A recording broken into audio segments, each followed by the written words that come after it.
మొన్న మధ్యప్రదేశ్ హైకోర్టు ఏమొచ్చేసి ఆ తార్లో ఉన్నటువంటి భోజసాల ఆలయం అంటే సరస్వతి దేవాలయం, వాళ్ళు వాగ్దేవి ఆలయం అంటారు. అది వాగ్దేవి ఆలయమే. అది హిందువులకి చెందినటువంటి ప్రార్థన చేసుకునేటటువంటి స్థలం కాబట్టి అది హిందువులకే చెందుతుంది.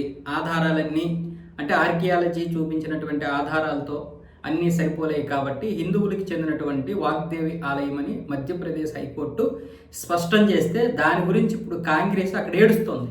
ముఖ్యంగా కాంగ్రెస్ ఎంపీ దిగ్విజయ్ సింగ్, పెద్ద అయినా వీడు వాడు అనకూడదు కాబట్టి అనట్లేదు, కానీ అప్పుడు ఇతను సీఎంగా ఉన్నప్పుడు ఎంత నరకం చూపించాడు హిందువులకి.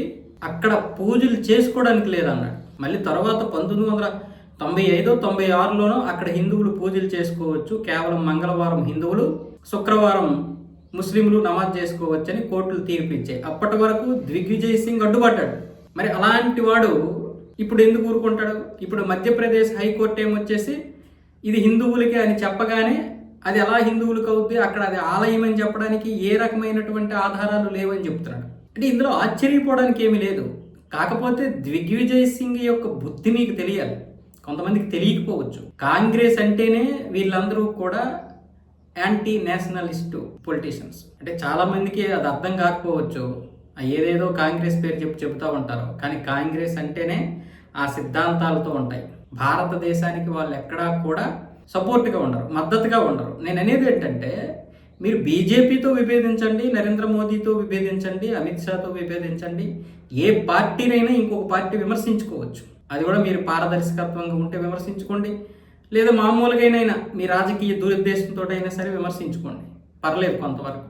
కానీ ఎవరూ కూడా జాతీయ భావజాలానికి వ్యతిరేకంగా ఉండకూడదు. అది నేను చెప్పేది. నాకు Aam Aadmi Party, TMC, SP, DMK, TVK ఈ పార్టీలన్నీ కోపం కాదు నాకు. కాకపోతే వీళ్ళలో ఎక్కడ జాతీయ భావజాలం ఉండదు, అది నా బాధ. అంతే తప్ప నేనేమి బీజేపీకి సపోర్ట్ అండి, బీజేపీ జాతీయ భావజాలంతో ఉంటుంది.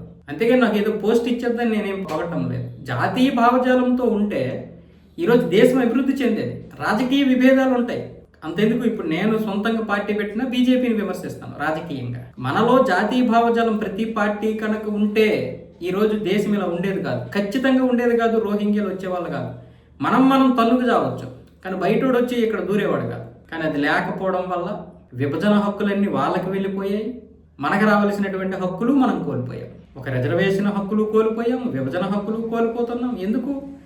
గత 60 సంవత్సరాలుగా మనల్ని పరిపాలించినటువంటి పార్టీలు అలాంటి దౌర్భాగ్యమైనటువంటి పార్టీలు కాబట్టి. ఈరోజు దిగ్విజయ్ సింగ్ మాట్లాడిన దీంట్లో పెద్దగా ఆశ్చర్యపోవాల్సిన అవసరం ఏమి లేదు. గత చరిత్ర తెలిస్తే మరి ఇతర హయాంలోనే కదా ఆ ఆలయంలో చాలా రకాలుగా ముస్లింల్ని నమాజ్ చేసుకోమన్నాడు తప్ప హిందువుల్ని రానివ్వలేదు.